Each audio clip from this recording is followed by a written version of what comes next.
खबरों के सिलसिले को आगे बढ़ाते हुए आपको बताएं कि वफाकी वजीर फैसल वावडा ने एमनेस्टी स्कीम में 4 रोज की तौसीह का दावा किया है।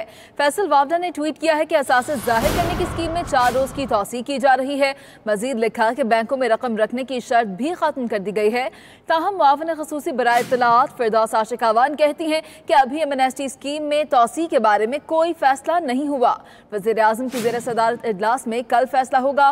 फिरदौस आशिक अवान का कहना था कि एमनेस्टी स्कीम में 60,000 के करीब लोग रजिस्टर्ड हुए हैं। उन्होंने क्या कहा, आइए देख लेते हैं। मुख्तलिफ ऑप्शंस पे बात हो रही है, अभी तक कोई हतमी फैसला नहीं हुआ। कल सुबह 10 बजे प्राइम मिनिस्टर साहब की ज़ेरे सरपरस्ती मीटिंग होने जा रही है। उसमें ये स्टेक होल्डर्स जो है उनकी तरफ से, मुख्तलिफ फेडरेशन की तरफ से, चेंबर ऑफ कॉमर्स की तरफ से ये प्रपोजल आई है